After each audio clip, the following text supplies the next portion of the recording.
This is Presto CorporalNosaj. This is episode 65 of the Nintendads Podcast. Welcome in. Today, we're going to be talking about some juicy, long overdue Splatoon 3 news. As well as content update number 1 for Monster Hunter Rise Sunbreak, which was equally juicy. I feel like the content update, like we got news about it and we planned this episode such a long time ago, but it's out now. We've played it, so we have a lot to say about it. Splatoon 3 obviously not out, but we will still have plenty to say about it. But as we do, let's start out with the huge, as the kids say. Corporal, what you been playing? What you been playing on your free time? On my free time? I know that's a trick question. It's a trick question. But what have you been playing in the time that you've been playing things? So the only game that I have been playing when I am not playing games for the Nintendads is with Little Red playing Castle Crashers. We finally beat the game for a second time. So we were playing the game once on regular mode, and then we're playing the game again on hard or insanity so that we can unlock certain characters. So we were playing Castle Crashers again. And then I play Plants vs. Zombies on my phone. Plants vs. Zombies? Like the old school Plants vs. Zombies? Yes. No kidding. Original. Yeah. That's pretty cool. Did you ever try Battle for Neighborsville? That it was like a class-based shooter? Yes. You did? I have it on Xbox. I always wanted to try it because it's actually kind of cool. Kind of cool. Sorry, I'm just posting the link to our Discord. I have been playing, as I'm sure you'll be shocked to know, Monster Hunter Rise Sunbreak for the Nintendo Switch. I've been really sinking my teeth into the endgame content, which I will spend the back half of this episode absolutely gushing about. Nuha, thank you for the like. John Caspero, thank you for the like as well. And Jason Bernard in the chat. He's everywhere. I've been playing Monster Hunter. I've also been playing a little bit of Splatoon 2, shaking the rust off, because I am certainly quite rusty at that game at this point. You're rusty? I'm super rusty at Splatoon. Do you need some rusties? Rusties! Bumper ointment cream. I don't even want to talk about how many times I've seen that movie. Almost as many times as I've seen Encanto, but there's 100% less musical numbers in Cars. I'll be honest with you, though. I have a special place in my heart for Cars. So Cars 1 and Cars 3. 2, we can... 2's garbage! 2's... I'm so glad we're in agreement on this, because this episode was about to change course. Real quick, yeah. Episode 2. Cars 2 needs to be put in the junkyard. Cars 3 is amazing. Cars 1 is the classic. Cars 2, you have amnesia for. Cars 1 and 3 are top shelf. I feel like Cars 2 was like a side episode. Like, it could have been like... It should have been multiple shorts or something that not actually is a part of the universe. We're going to do a whole episode on power ranking Disney Pixar movies by their appeal. Okay, what have you been drinking? I know, Bud Light. We see it. We all see it. Have you been drinking? I know you drink other more interesting things, though. I mean, LaCroix.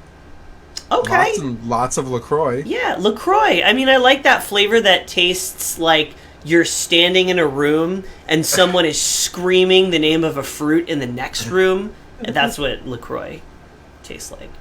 You made a joke a while back that LaCroix tastes like water that was placed in the same storage room as a carton of fruit. And while the joke was funny when it initially happened, about a week or two later, somebody else made a very similar joke on like TikTok or something.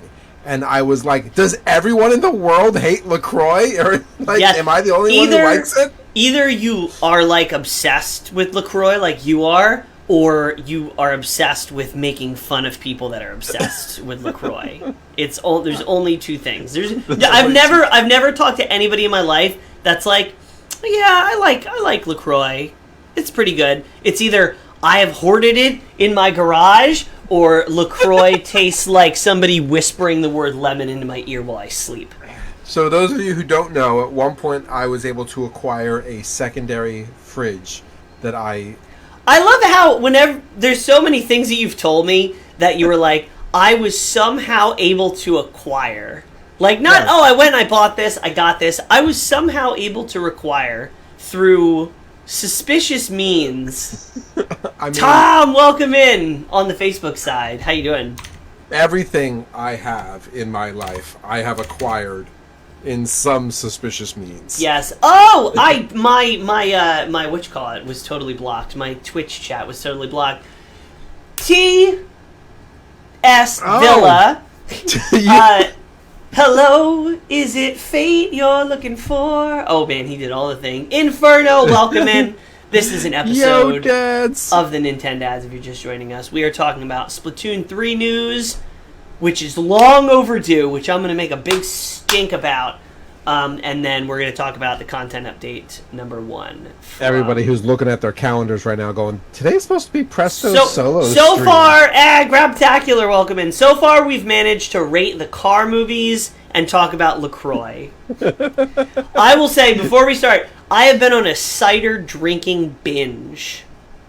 Interesting. Down East cider.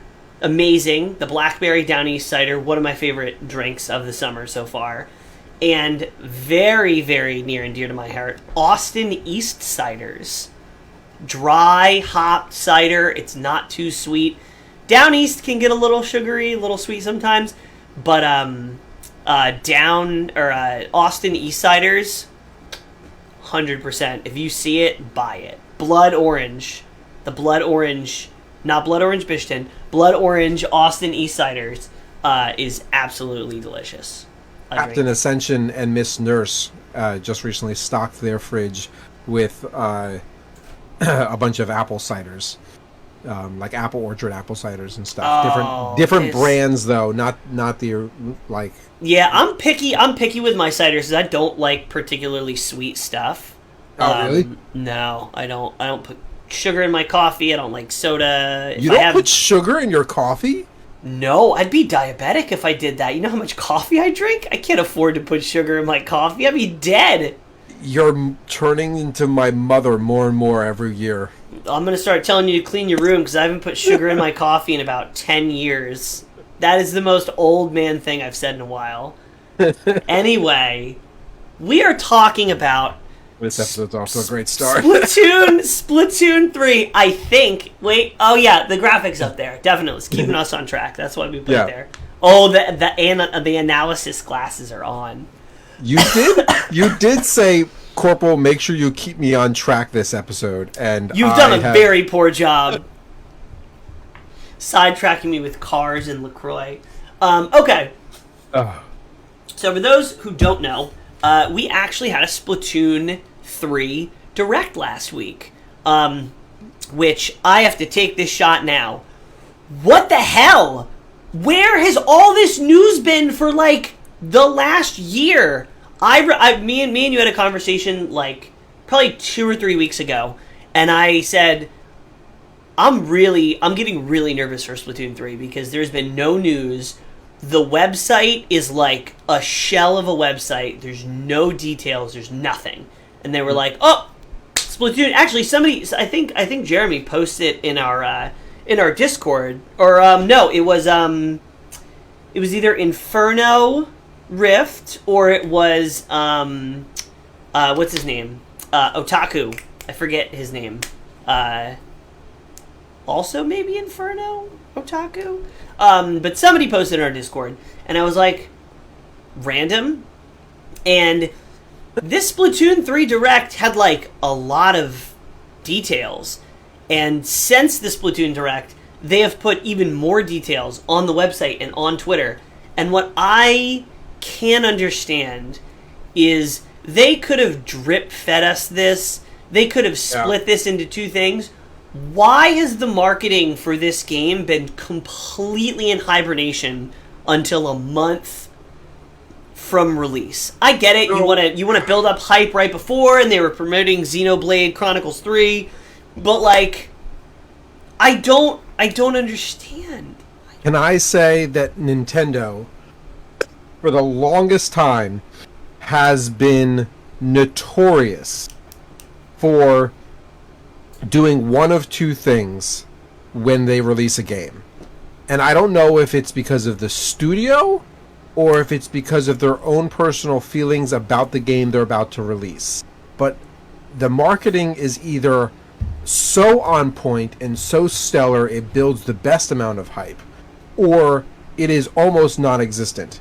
Now, there have been times where that comparison is directly correlated to whether or not the game is successful or good. It's not always that way. True. Mark, welcome in. It's not always that way, but I have seen it that happens enough to make me scratch my head. So, especially recently. Yeah. So this kind of like gets me to a point where I'm wondering, like, is this game really gonna suck? Is this game nothing more than a DLC? Like, what's really happening? It was Nick Yeti. Thank you, Tom. The one time. Well, not the one time, but finally, Nick Yeti deserves credit, and I completely give it to 10 other people. Thank you, Nick Yeti. So I'll tell you, this Splatoon 3 for me has been like an emotional roller coaster because they announced it. I remember it was the first direct in like 600 days, remember?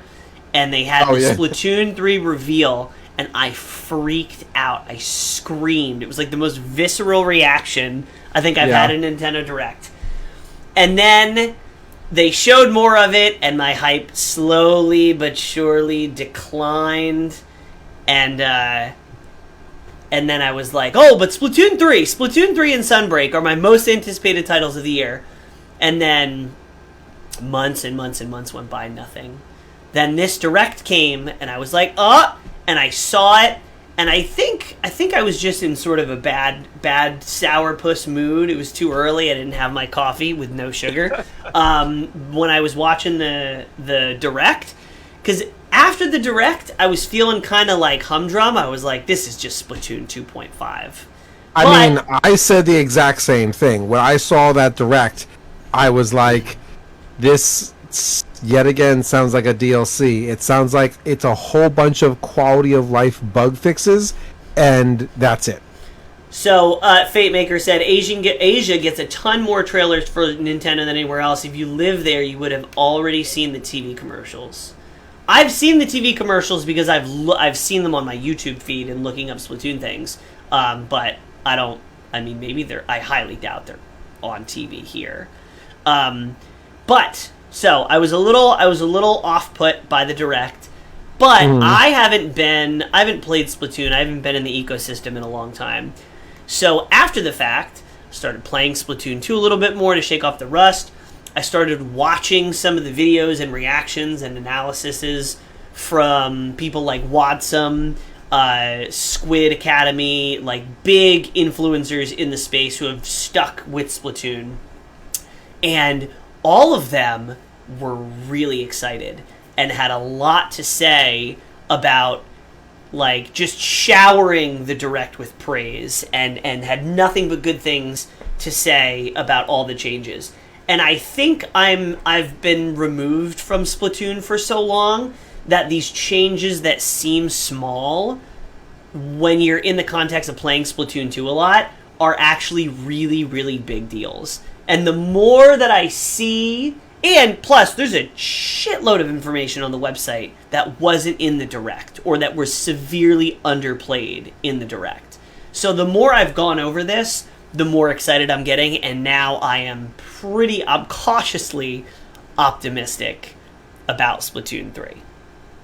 So, now we're going to actually get into it instead of just hyperbolizing. I would say the name of the game and the biggest deals for Splatoon 3 are quality of life. And if this is going to be, if I was doing I might even do this, if you were to, in a nutshell, say the changes and new things of Splatoon 3, I will say quality of life may breathe new life into the Splatoon franchise. Interesting. Because I am more excited about the seemingly small quality of life changes than I am about any new feature. Any truly new feature. And I will explain why. So first, let's get this out of the way. If you want to see every little thing that was in the Direct, go watch it. It's like a half an hour. We're not going to go through every single thing. Yeah, definitely not. So there's new levels. There's returning levels. There's new weapons, like the splat, like bow and arrow thing. There's a katana now that's like a melee weapon. So there's new weapons. There's new levels. There's new specials, which, yeah, it's a long Direct. It was weird. They started the Direct with, like, here's Splatoon, ink the ground in order to clean... Like, it was like an introduction to the series, which I guess means they're aiming Splatoon 3 at a lot of new players, which that's a thing, I guess. I don't know. But there's new specials, some of which look really cool. There's like one where you like ride on an inflatable orca and you like crash into it. So there's new things. There's 2 new movement options that we actually got to see in action that they weren't announced in this trailer, but basically a new move where you can shoot up a wall, so improve vertical movement, which was badly needed from Splatoon 2. And a new thing called the Squid Roll, where if you're in the ink, it allows you to instantly change direction and spin to deflect incoming shots. Now, we've talked about this, which I guess we should talk about it again. The biggest difference between Splatoon 1 and 2 was movement, correct? Like, what is your impression from Splatoon 1 to Splatoon 2? Splatoon 1, I just accidentally knocked my beer over on top of my keyboard, so I'm kind of freaking out over here. Well, it's just water, so you don't have to worry about anything. Splatoon, that was my biggest gripe, and we talked about this, I think, earlier today. That was my biggest gripe about Splatoon 1 versus Splatoon 2, is the weapons didn't feel as balanced and the movement felt clunky. So my keyboard is like doing a thing. But besides that, like, Splatoon 2 had an immensely more content. So I enjoy Splatoon 2 because of content purposes, but the game just felt broken ever since launch. So yeah, the Splatoon 2's movement is one of the biggest things that I hated about it. I don't know if it felt slower or it was clunkier. So I played a lot of Splatoon 1 and 2. Splatoon 1, I felt like you had more control and you could do things quicker. Splatoon 2, eventually some movement like techniques came out where there'd be substrafing, where if you were in the ink and you wanted to instantly change direction, you had to hold like you were going to throw a bomb, and hitting that would cause you to pop out of your ink and stop your momentum, and then you had to quickly resubmerge yourself and you could try to change direction. So people found ways around it, but it's clear that like the movement from a baseline standpoint was not as fluid and fast and as free as Splatoon 1. Also, gunplay and positioning in Splatoon 2 overshadows movement, I think. Right back. Okay. I will just rant while Corporal attempts to save his keyboard. In Splatoon 2,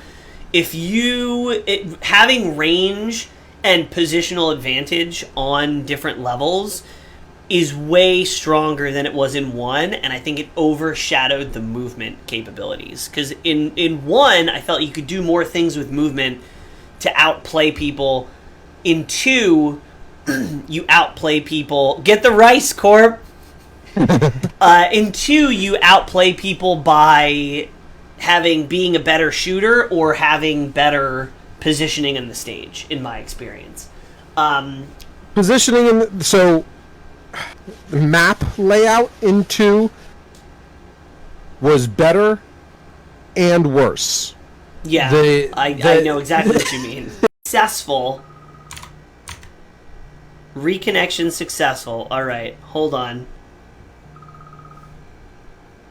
Hold on, Corporal! My thing just said reconnected. I'm getting back on. Oh, you're back in Discord. There you are. What did you say? Uh-oh. Alright, can you see me? Can you hear me? Are we live? I can see you. I don't know if we're live. That's exactly what happened to you, isn't it? I guess so. My Discord just crashed and OBS just disconnected. And then I think I told you. This is wild. So if you guys are still with us, we're back. Okay. Is it did we reconnect? Is it the same thing? Oh yeah. It looks like we're still here. Great. That keyboard must be connected to everything. Yeah, Corporal, what did you do? You managed to crash Discord and OBS and Streamlabs. I think I'm going to put money on that it's a Facebook issue. Just well, anyway. It doesn't look like Facebook got disconnected. I know, but I think Facebook disconnected OBS. I don't know what happened with Discord. That was super weird. As Twitch is now restarted, the stream has started over. OBS. So here's Streamlabs. Yeah. Anyway. Were you recording or were you just streaming? Just streaming. Which means we're gonna have to download that twice. So much fun. Well, no, the Facebook one didn't disconnect. I don't think. I think it's one thing. Yeah, it's still going. Anyway. So sorry. Where were we? Yes, Splatoon 2 levels, both great and terrible. But the whole point of me talking about bringing up from Splatoon 1 to Splatoon 2 is, I think if there is anything, looking at it, it doesn't look like the movement and the speed is that different from 2 to 3. From what I've seen in 3, but then again, I didn't really think Splatoon 2 looked that different from Splatoon 1, but we'll see. I think if there is anything in the game that has the potential to really change everything about it and the flow of combat, it is the Squid Roll. Because if the Squid Roll is really an option that is super strong and that you can change direction quickly and you're basically immune to attack. That's the thing, is I don't know if it's a damage reduction or if you're straight up immune when you're doing it. But if it's fast and it's a strong option, that could make or break the game. Mm-hmm. And it might just be you do it, it's slow, it's for getting back out of position, but if you're in the range still, then you're toast. But it has the potential, I think, to make Splatoon 3 as different as 2 was from 1, in a good way, I hope. So, the 2 new movement options, potentially really big.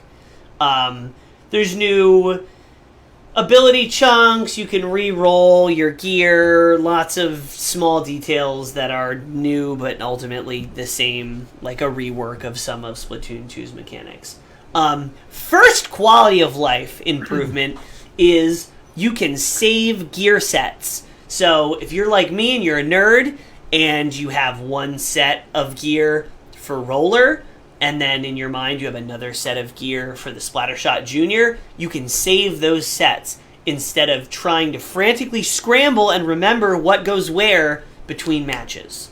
And so that I agree with. So having gear sets is a phenomenal option because you can have different clothing, hats, shoes, shirts, outfits that'll truly benefit what it is that you're working with.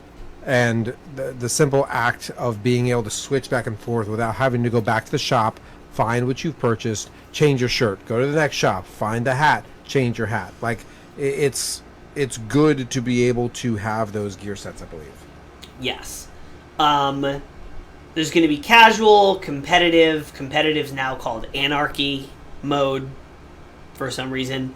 If you have Splatoon 2 save data, you will be able to jump directly into competitive mode. If you don't, you will have to level up to level 10 before you can enter competitive matches, which was the case in Splatoon 2. Okay. Hey, Gaming Montel, welcome in. We are Welcome talking in. about How's it going? Splatoon 3 and the Monster Hunter Rise Sunbreak content update number 1. That is such a mouthful. So yeah, so these are kind of all in one blob. But to me, this is the biggest deal, and I was so mad that it wasn't in Splatoon 1, and every single time I played with friends, it was a point of contention. Gaming Montel, thank you for the stream.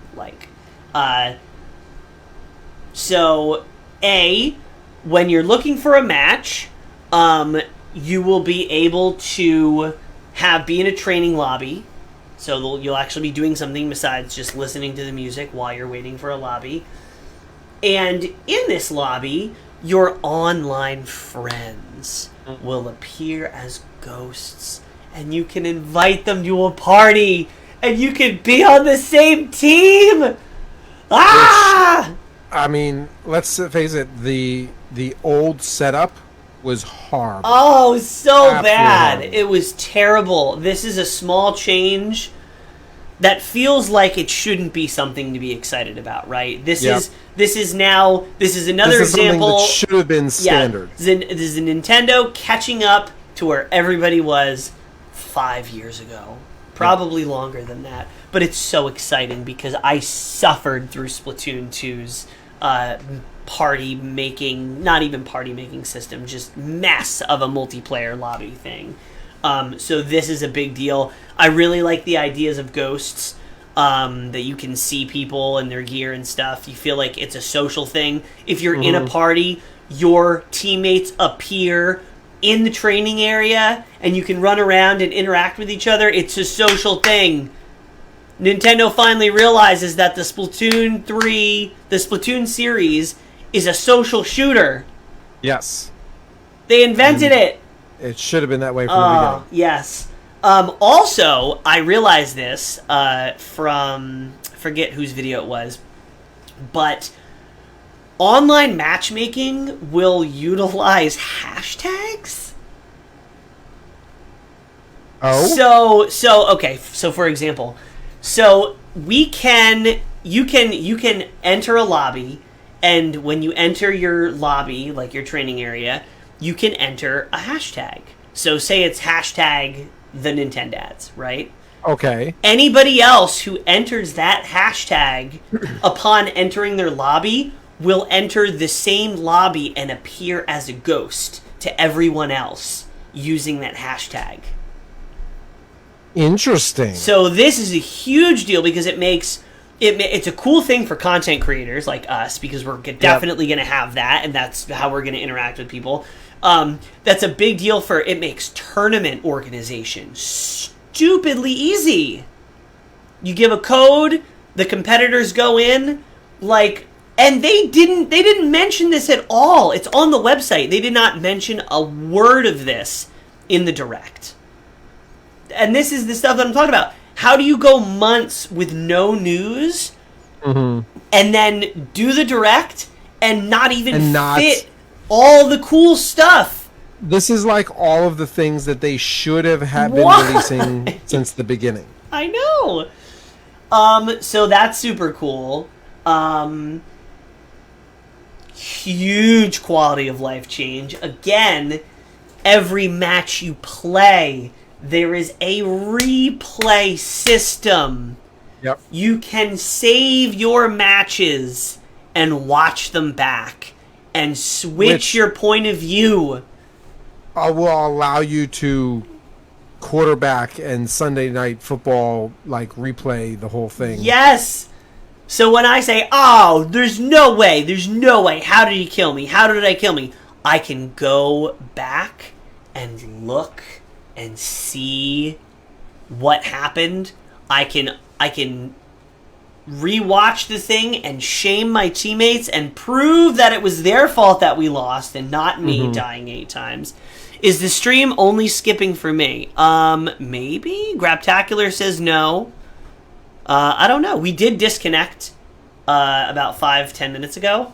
I think we're good now. I'm not having any latency or lag. Oh. Reconnection successful. I think we're back. I think we are back, folks. Alright, yeah, it's messing up bad. Okay, I think we're back here. This is just a hot mess. What is happening? Told you. I know the exact same thing happened to you, so I know it's not a problem on my end or a problem on your end. What I don't understand is that why is it that when it happens, your Discord cuts out as well? Yeah, I don't know. It's very strange. Anyway, let's get through this episode a little quickly. All right, Gaming Montel, it wasn't just you after all. Something is going on, and I don't think it's my internet because I work from home and I've been on my internet all day with no disruptions. Yeah. But Corporal experienced the exact same issue on his last stream, so I have a feeling it's either something with OBS and Streamlabs, or it's something with Facebook. And Occam's Razor says Facebook screws up constantly. So, but then Twitch is also disconnecting, so I don't know. Anyway, you can save your replays. You can upload them directly from the game. That's a big deal, especially for content creators. If we have a good match, that's a 3-minute replay that we can just boom, upload. That's gonna be really easy. That's a fun thing. Facebook's been updating everything, so it could be Facebook or OBS. Yeah, I don't know. I just got a notification actually from Facebook. One of your videos can't be viewed because of music rights. Well, it just came in 5 minutes ago. All right, so maybe we're getting a live copyright strike, and that's why. Jeez, what did you spill that beer on, Corporal? What did you do? The international Nintendads server. Oh my goodness. Anyway, if this keeps disconnecting, we might cut the episode short and just record and release this as its own thing, which we might have to do anyway because we're going to have to stitch together like 5 different re-downloaded broadcasts. Anyway, so those were like 5 quality of life changes in a row that are larger than the sum of their parts, I would say, because those are some big things that will essentially change the overall experience of the game. And it makes multiplaying with friends that much better, and that was one of the biggest gripes in our friend group with trying to team up with people. So yeah. An actual new thing. Well, all that stuff was new. But the locker room. You are going to be able to have little customizable lockers with tchotchkes and stickers and colors, and it's like your own little customizable thing. You're also going to be able to have splash tags, which I'm actually weirdly excited about. These, to me, the splash tags are straight up ripped out of Rocket League, right? You have a background, you have an icon, you have stickers, you have a little title underneath. This is the Rocket League banner system now in Splatoon. So that's cool. We're going to have seasonal catalogs that you can get items out of, which I think is really cool. Not mentioned in the Direct, but mentioned on the website, again. Don't know why. So your competitive rank... So they said the catalogs are going to be updated basically once a season. So you're going to have a fall catalog, winter catalog, spring catalog for all the new items, locker items, clothing, weapons. You're going to do it by season. The competitive seasons are also going to follow this pattern. And in between competitive seasons, your competitive rank is going to get somewhat reset. So if you reach the top level, S, it's like S, S+, and then it goes like S1, S+1, S+2, all the way up to 50.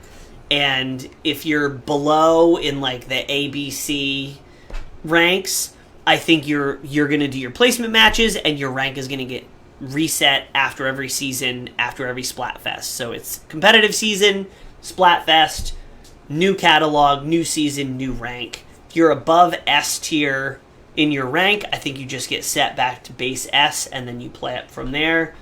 That's a big deal, because previously your rank was done by competitive mode, and that's not going to be the case anymore. But no longer is a noob or an A rank. Do you have googly eyes on your mic? Yeah. That's wonderful. His name is Mike. I just saw that. It's like smaller on my screen than it is for the mainstream. I'm like, that's amazing. Yeah, his name is Mike.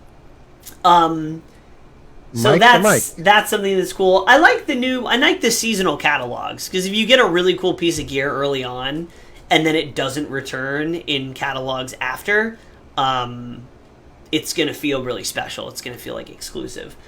They've also said, and this is also a change of pace from how they usually have marketed games, they have said catalogs, everything is going to be supported.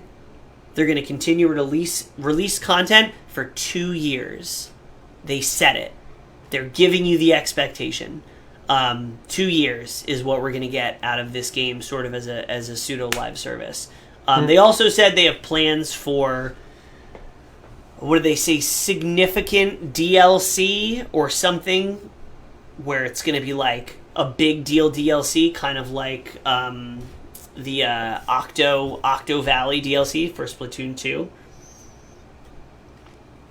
So, fingers crossed for more than 2 years. Yeah, I hope so. I would like to see them have 2 years and then maybe have like a big piece of DLC that's maybe $30 or $40 that is like new content and new modes that like can extend it. I don't know. I don't know how this is going to work. If they do a really good job of doing content and updates for 2 years, I'm pretty satisfied with that. I would like more than 2 years, obviously, but yeah. Ooh, that's a good point, Graptacular. I hope they bundle the DLC with the Online Plus membership. That is smart. That would be nice. That would be one more little reason to get it. I mean, I already bought the Octo expansion. Yeah, I'm playing through the Octo expansion now, because I have the online expansion thing. Gamaliel, welcome in. Thank you for liking the stream. I don't know. The Octo expansion. Making sounds up. The Octo, Gamaliel. The Octo expansion. The Octo expansion. I like the aesthetic and stuff, but some of the levels are a fan of a lot of them. But I digress. What else? There are new stuff in Salmon Run. There's obviously going to be new story mode. Splatnet, we're still going to have a weird app on our phones. No voice chat in game again. I almost think it's a good idea to not have voice chat in this at this point, in this game, because it's not like people rage, but like at least have an option to turn it on, right? Don't make us use our phones. That's dumb. Nobody wants to do that. We're gonna end up on Discord anyway. Anyway. Yeah. They should just do what they should just do what Microsoft and Xbox did and bring in Discord. Hold on. Move back from your mic a little bit, because now you're like very loud. Move, mic. I know you, Mike, are very close. We are very close. Oh, there we go. That's the buttery smoothness. I have it written down. Large-scale paid DLC is what they phrased it as. Large-scale. A $35 DLC dump. Maybe? I don't know. There's also, for some reason, Table Turf Battle, which is a 1v1 card-based tile control competitive minigame. Why? Yet again, that was announced in the grand scheme of things, along with these other things that were smaller but also important, where they left out other things that they dedicated just to the website. And when this came out, the card thing, and they left these other things out in comparison to these other things, like, oh, you can turn around in the ink, and oh, there's going to be these extra maps, oh, and there's this card game, and it just felt like DLC. Like, this is a fan-based card game that we're also going to give you. I mean, the card game looks cool. It's just a weird addition.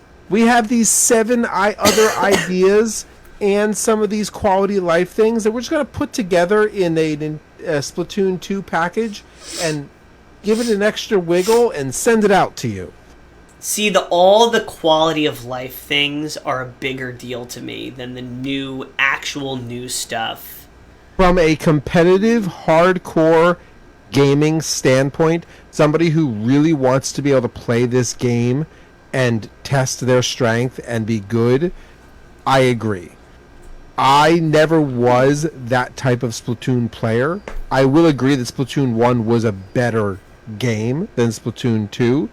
I'm hoping that these quality of life changes brings the gunplay and the movement back to the Splatoon 1 movement, because if it doesn't, I won't be as engaged. Card game's not going to save it. No.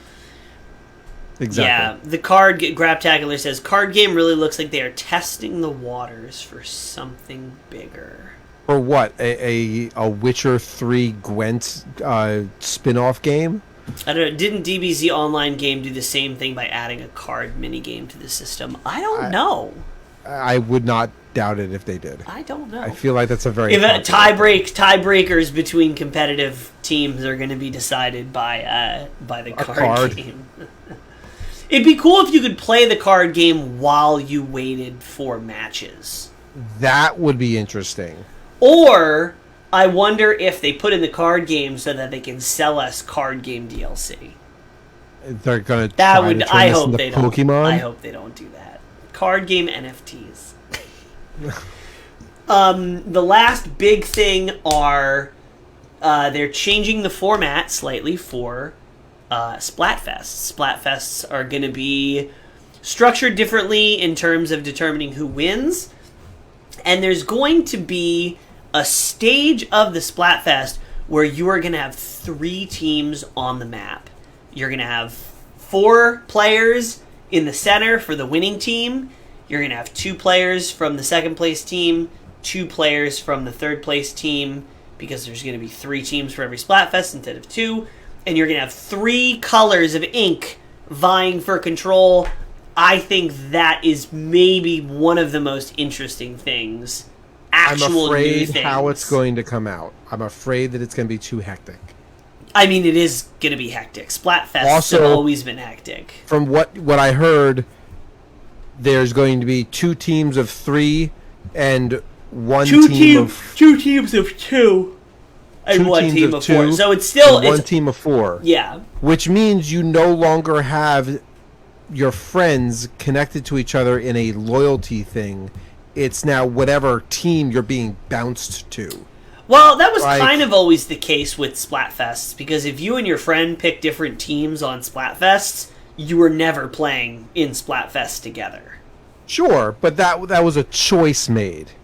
Yeah, that's true, because you can be playing with 4 friends and then it gets cut in half. And I wonder how it gets determined of, like, if you have a pre-made team, like, what is it, like, top performers? Is it random? Is it ABC order? Like, do they take your rank? Yeah, I don't know. Do they take your ping connection? So, it's interesting, though, that I'm very curious to see what the dynamic of 3 people, and maybe that becomes a normal mode that you can queue into, is teams of 2 going in, and there's 3 teams of 2, and that's its own mode. And maybe the Splatfest is the testing grounds to see how that'll work.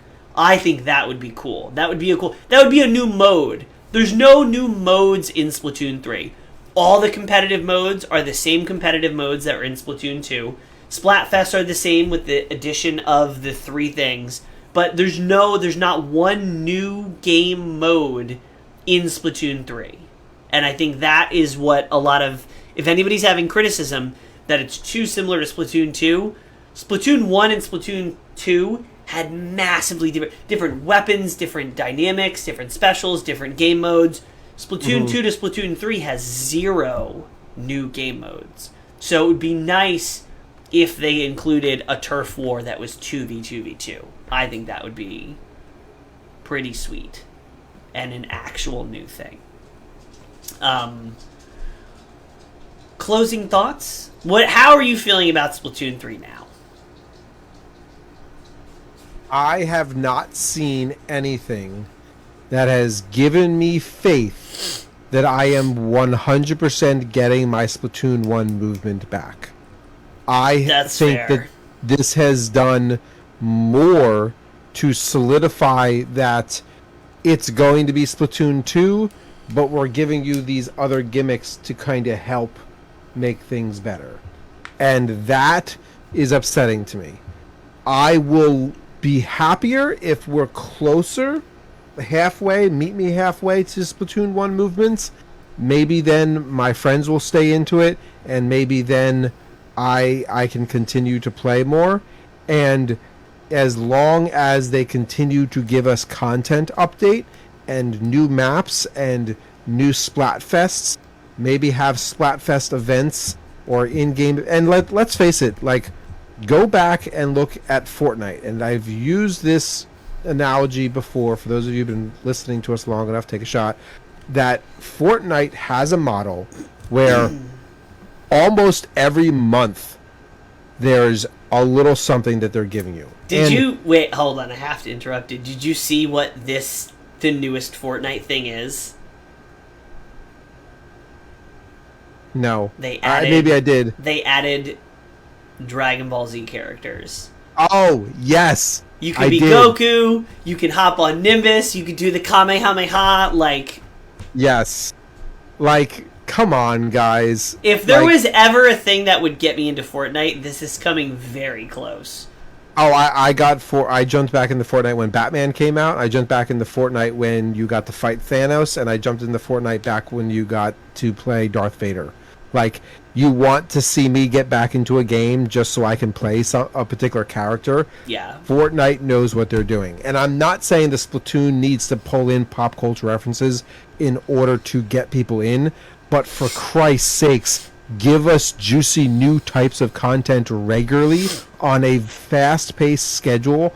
Monthly seems to be working really well for Fortnite. I don't know if Nintendo can keep up. No build mode is the best thing for old timers to get into Fortnite. I might. Yes. I might. Yeah, I agree. Maybe we'll have a sub goal or something. I will say that one other thing that they added that's another quality of life thing for the Splatfest is leading up to... Because there's sometimes where it's like Splatfest is like Saturday afternoon to Saturday night, and it's like 12 hours, and if you're away those 12 hours, too bad for you. Yeah, they you're are working changing that it. week, or you're on vacation or something. Yeah. You're screwed. And this is something else that's on the website that wasn't in the direct. You are going to be able to pick your team and then play in normal matches.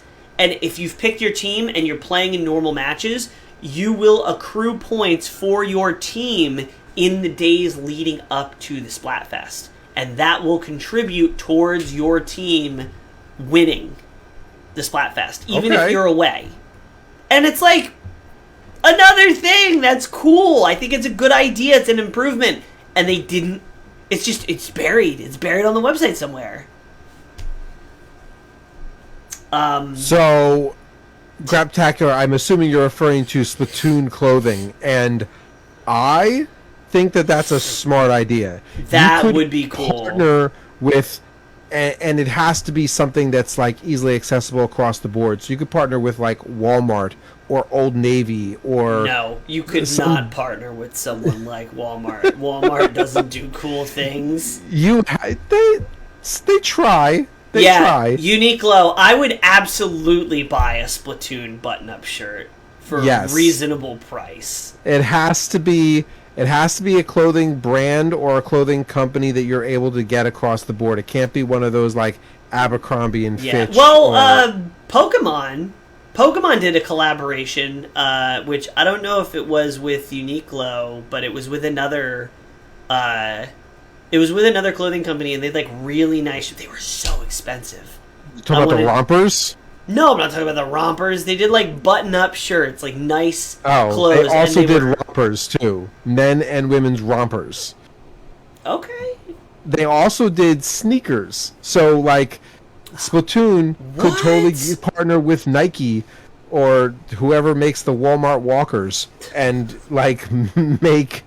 Like, the reason why I bring up Walmart is because they've got such a diversity of clothing options, and Walmart has all these other brands that they can partner with so that they're able to make these things happen. I'm not saying that I love Walmart, but like that is a box store that has the diversity who can bring in the full line of Splatoon brands. I guess if you want your clothing made by make it fancier. Go to Target if you want. I don't care. Target, yeah. We can do Target. They got the goods. So I am feeling more optimistic about Splatoon 3 because I'm seeing the quality of life, because I'm seeing other people who are have much more insight to how impactful these changes are going to be on the game. But in playing Splatoon 2, I am reminded of why I stopped playing Splatoon 2. And hopefully this issue, I alluded to this when we talked earlier, and I said, I'm going to save it for the episode. Hopefully this will be solved. The matchmaking in Splatoon 2 sucks so bad. It is so bad. It's like Overwatch bad at this point. And I think the reason, and it has been for like the last year and a half, and it wasn't that bad at launch. I think the problem is there's not a big enough player base for Splatoon 2, and there hasn't been a big enough player base for Splatoon 2 to where matchmaking could really do what it needs to do. If you jump on because Splatoon 2 sucked and so many people left to move on to other games? Partially. I don't think Splatoon 2 sucked. I love Splatoon 2. It's one of my top 5 most played games on the Switch. I had a good time with it. But I think there was a quicker and steeper fall off for Splatoon 2. And because they destroyed the gameplay in comparison to Splatoon 1. Yeah, they made it much more... Splatoon 2 also has an issue where if you have a team that blocks you into your spawn, the game is over. Yeah. That is a fundamental issue with the level design. That's exactly... When you get blocked in your spawn in Splatoon 2, it is a perfect storm of everything that's wrong with Splatoon 2. The map design, the overemphasis on gunplay and positioning, and the matchmaking. Because if you have people that are better than you, who take advantage and abuse the map design and the positioning and the weapons being overpowered versus the movement, you get blocked in your spawn, and you can't do anything. But I digress.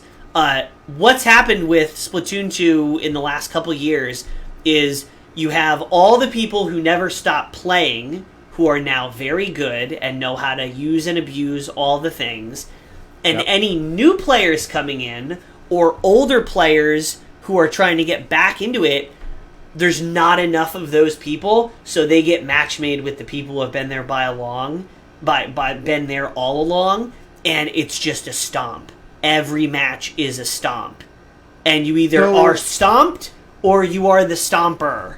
And the ranking thing, maybe the ranking thing will help fix that. Well, I'm just talking about for Turf War. Sure, maybe the average difficulty for or the average player skill for ranked also had it so that you had bottom ranked players, and to try and climb up, it was like people who just got the game, professionals, and there was not a lot in between. But that's my point, is that maybe with there being an ABC or a CBA, S1, S2, yeah, it'll S3, help filter people higher.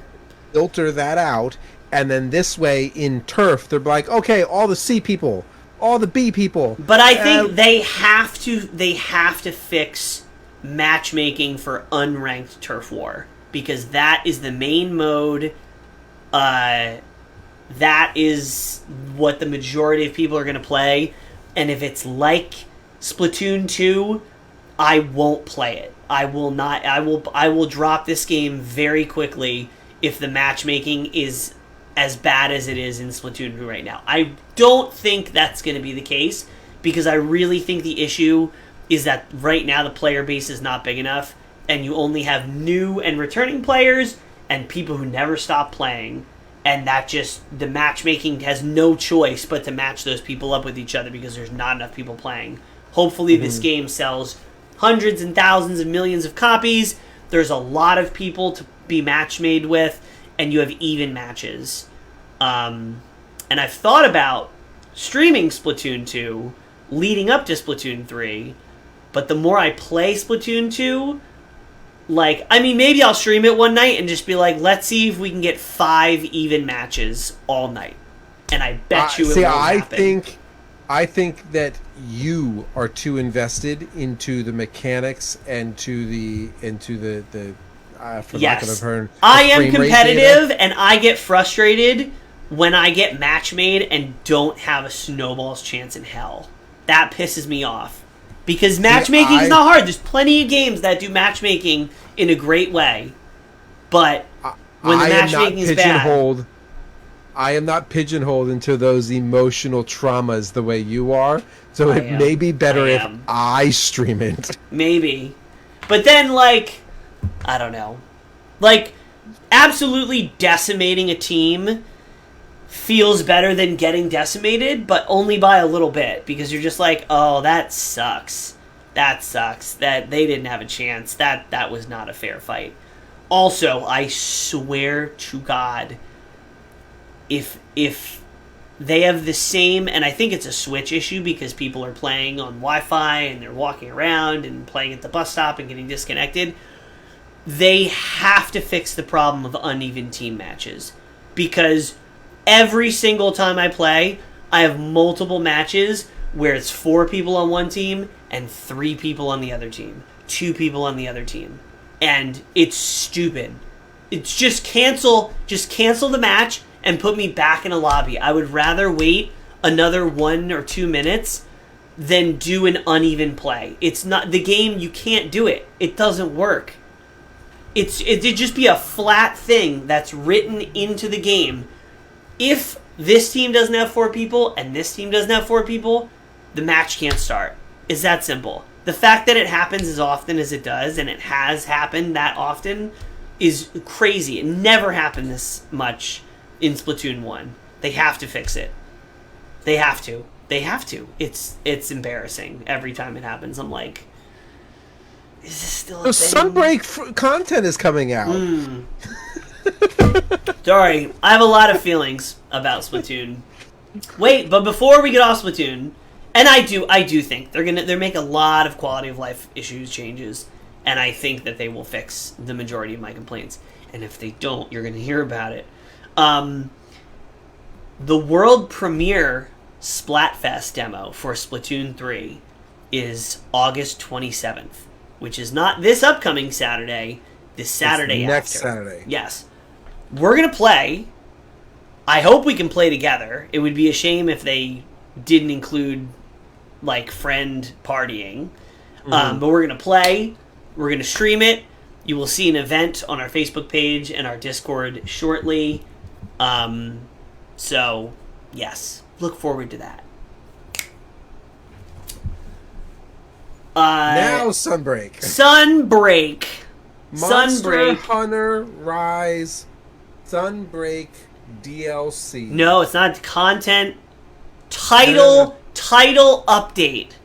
Yeah. Title update 1. Monster Hunter Rise. Sunbreak. Title DLC. Title update 1. This is... There's a name for you. What's harder, playing Charge Blade or remembering the name? Yeah. Sarah Alexander, thank you for liking the stream. Welcome. So this title update was fire. Sorry if that was way too loud. It was fire. We got Lucid Nargacuga. We got Seething Bagel Goose. We got Silver and Gold Rathian. All extraordinarily fun fights that Corporal will eventually get to when he reaches by the time the Master next Rank update 10. Yes. By the time the next update comes out. I discussed this on my Sunday stream with the people who joined me, but like as much as I love Monster Hunter, there are so many other games that like I am more interested in and that I think I get more enjoyment out of. So I do not play Monster Hunter in my free time the way Presto does. So I am significantly behind on leveling the way everybody else is like 99, and I like truthfully Hunter rank I just got to 90 the other day. Oh, for regular Hunter rank? Regular Hunter rank, I just got to 90 the other day. Oh. So Wait a second. Do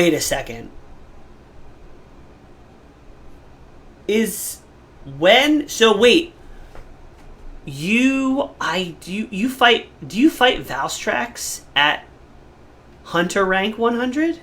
If I do, I gotta go back to the other place. I don't even remember. It was years ago. I remember. This is my point.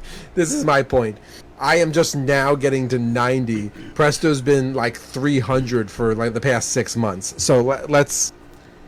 Moving on. We're gonna get you there. Anyway, the new monsters are all fun. They've released a bunch of new armor skills. Sneak attack is amazing because it finally scales Gunlance's shell damage.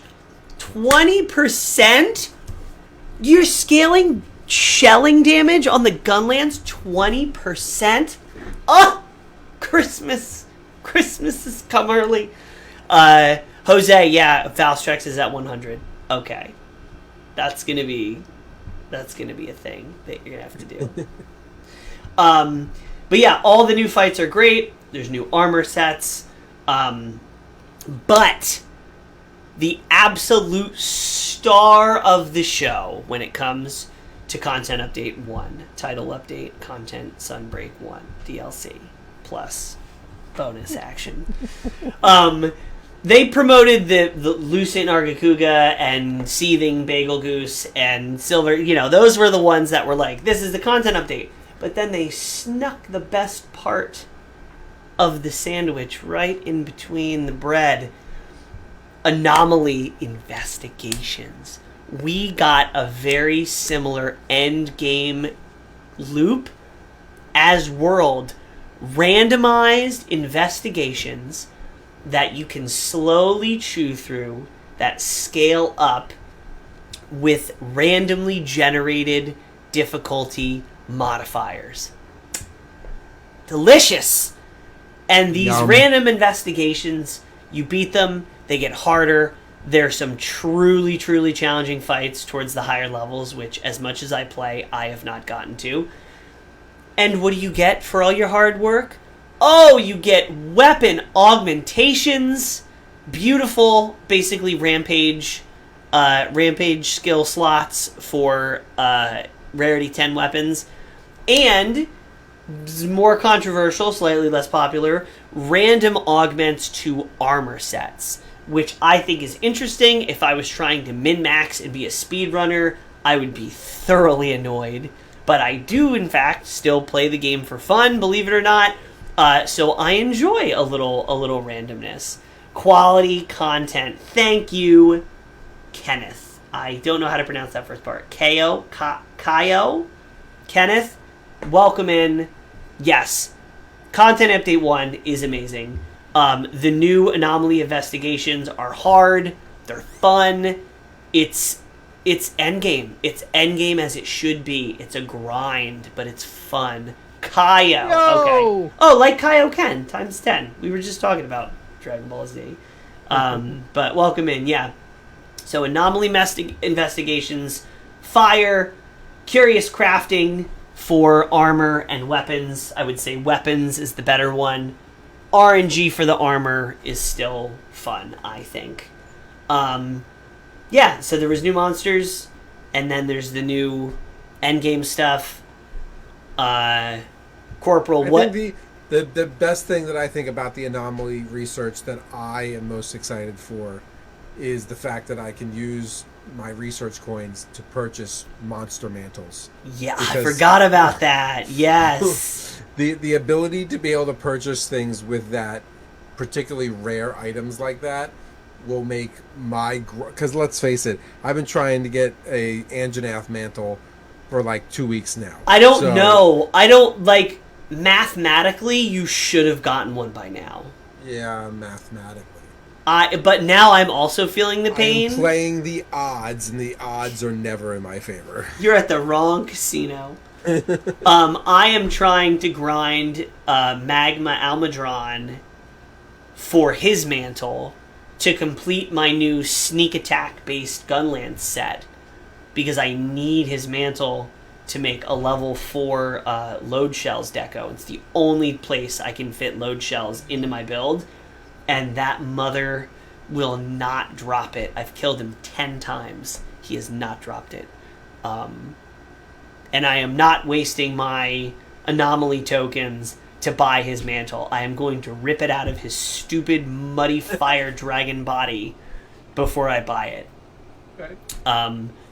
But yeah, that I thought that was a cool thing, that they're allowing you to use some of the anomaly rewards to buy mantles. Yep. Is cool. So I am very, very happy with the endgame and the additions. Oh my god, I just realized something. What's that? Event quests are back this week. Weekly event quests. Yeah, tomorrow. On the 18th. Not tomorrow, the day after. On the 18th. Oh, well, what do you know? We have a co-stream planned for the 18th. I think we should stream Monster Hunter Rise Sunbreak Title Update 1 Event Quest 1! Aha! We couldn't have planned that better if we tried. I really hope it's like a reasonably like difficulty-wise. Because if they're like, alright, Event Quest 1, Scorn Magnamalo, Valstrex, Silver Rat, like, it could be something gnarly. And we could have to suffer through it. But we're gonna see. If you want to find out, come back on Thursday. And either see delight or panic, or maybe both. Probably both. Regardless, I'll panic and I'll let you decide the truth. I will be delighted. If they're like, I will hang on to your coattails. I'll put on the coattails. I'll put on the coattail layered armor set. I have that. I am the Kazooie in this banjo mashup. Yes, I want to take you by the legs and beat the monster to death with Corporal. Use me as a hammer. And the chicken head from the D&D campaign. What else? I think that's it. What's the side quest? Is there a side quest? Yeah. I have a very simple, basic side quest.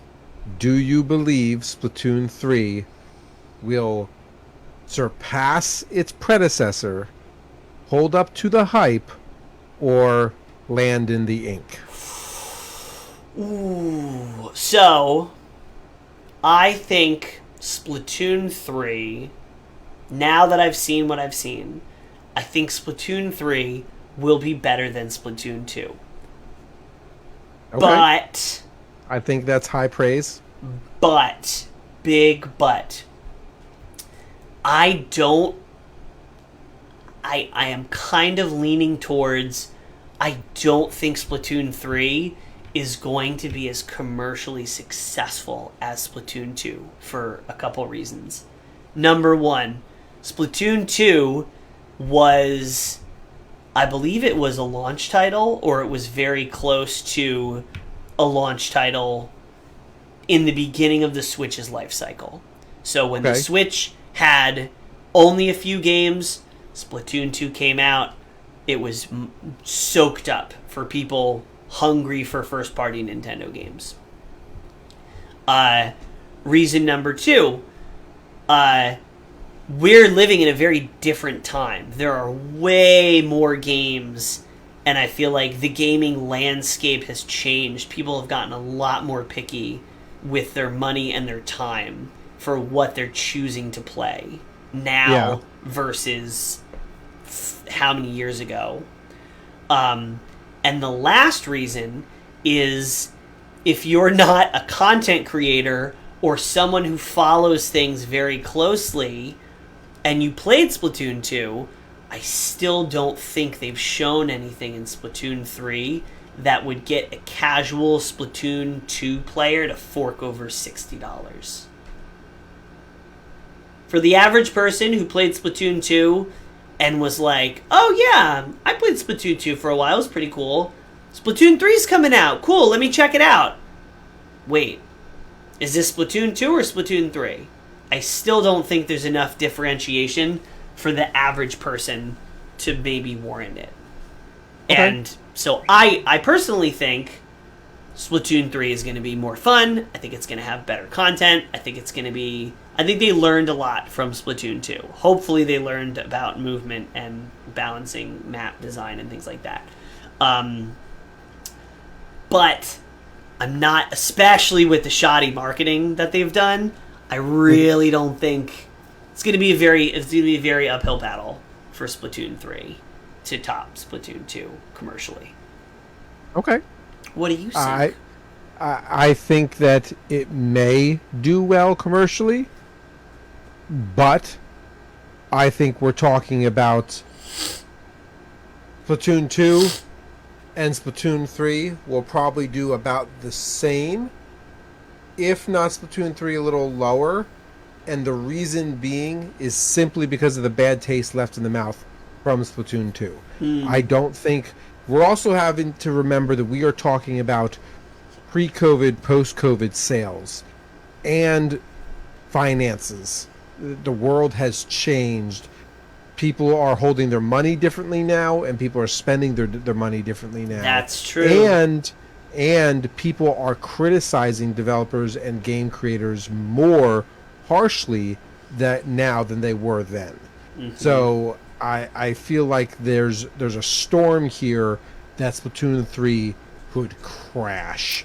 And if hopefully that happens, not following the footsteps of Mario Strikers, Switch Sports. Yes. Like, Nintendo's not recent... having a great time lately, and Splatoon 3 does not appear to be breaking any of the bad habits that they've fallen into. Like Mario Strikers, like I keep wanting to say Wii Sports. Switch Sports. Yeah, we switch. We switched up our sports. I feel like marketing has a lot to do with that. I think marketing, and then I think the overall quality of the game. Because even if you do a bad job marketing, like, if the game is truly good, like Elden Ring, right? Elden Ring didn't have a ton of crazy good marketing, but when it came out, it blew up because it was fantastic. Strikers had a lot of last-minute marketing, similar to Splatoon 3, and then it came out, and people played it, and they were like, and that feeling spread around. You could make the argument that Mario Strikers and Elden Ring aren't on the same spectrum. No. But you can then turn around and be like, the marketing for Cyberpunk was out of this world phenomenal, and look what happened there. Yeah. So I feel like Splatoon 3 needs to land well in order for it to do well. It needs to be really good, because if it's really good, influencers and streamers and people who are playing the game will do the marketing for them. Exactly. But if it's not knock your socks off, that is going to be the message that comes around. That single player campaign end boss music better slap harder than a tennis racket. The music slap harder than a tennis racket and a beach ball. I will say, when they showed the trailer for the story mode, I remember the music being super crispy. I actually think I might have put that in my notes. Hold on. Let's see. Crispy music. Return of the Mammalians. Battle the Octarian Army story mode. Epic finale of the story from 1 and 2. Next bullet point. All caps. Music is banging. Banging. I wrote it. So that's it. Splatoon 3 is going to be a massive success. Game of the year, as long as the music is good. As long as the music is good. Yep. Okay. I think that's it. I think that's our episode. One other thing. Sorry. I got mugged, and they took my coffee. No. I knew you were thinking it. Wait, what is that mug? I see a mug with text. There's 2 different mugs. That one. The one on your left, my right. No, I dropped my squid. My left. Yes, that one. Yes. This one. Yes. Also, do you have a giant Bowser action figure there? I do. What the heck? Ask me about my dad jokes. What? Yep. I am... It is a criminal offense that it took me asking about that mug for it to make its way on stream. That needs to be in every stream. And I got mugged. They took my coffee. That was the joke. You should have said that and then taken a sip from that mug. This is the other one. I promise to love you even when you're old and still play video games. Oh, I think I've seen that one.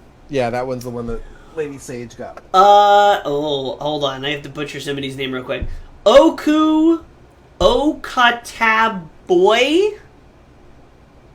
Okataboo! Welcome in. First we butchered time your name, chat I'm sorry. Viewer. Hello, welcome.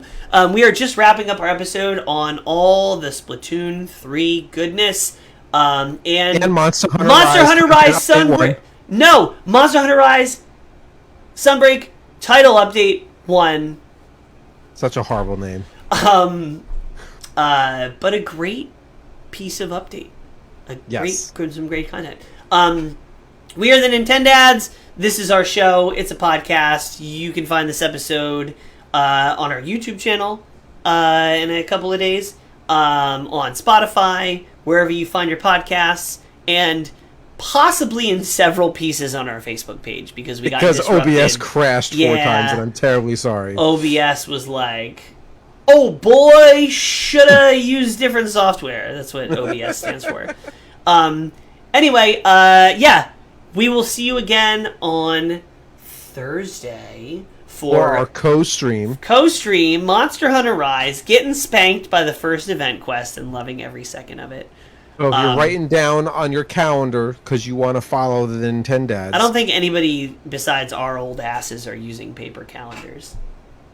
Checking out Spotify, yes. And the video, we got early access to video episodes on Spotify, so you can listen and actually watch. We've been doing this for like almost 3 years now. Yo, our 3-year anniversary is coming up in October. At the end of October. You know what the 3-year anniversary means. I depending on when it falls, I still may be on my honeymoon. Nope. Sorry. This was on the calendar before you proposed or anything. Don't even think about it. I'm going to still be in California. I fear, if anybody who's been watching us for a while, take a shot. If anybody was around for our 2-year anniversary, you will know how much of a hot mess that stream that was a drinking night. I have a feeling that it's going to be one of those. I have a feeling that in order to not get banned from our respected platforms, we might have to do some of that stream on our Discord for people on our Discord. I mean... Because I'm amazed we didn't get banned for our 2-year stream.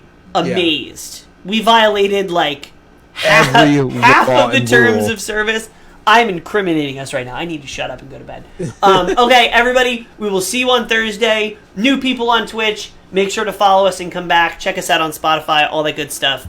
We will see you on Thursday. Also, Thursday, for your calendar people, Thursday is our co-stream where Presto and I will be streaming together. We'll both be here. Normally, Sunday is a solo stream, a Corporal solo stream, and Tuesday is a Presto solo stream. Because of the Splatoon 3 demo that's coming out on Saturday, maybe both of us will be around on Saturday, but that's our schedule, so feel free to like and follow. And you guys get the absolute treat of the bonus cat. Bonus cat? Dash cat, yeah. I have him on camera. Dash! Hi. Please don't bite me. I love you. Yep, that was Dash Cat. Sometimes making an appearance. He was the loading screen for our last episode, lounging on my desk. He was. Hi. Oh, he's not happy that I picked him up. I'm gonna get bitten later. All right. We will see you on Thursday. Take care, everybody. Cheers, everybody. Peace.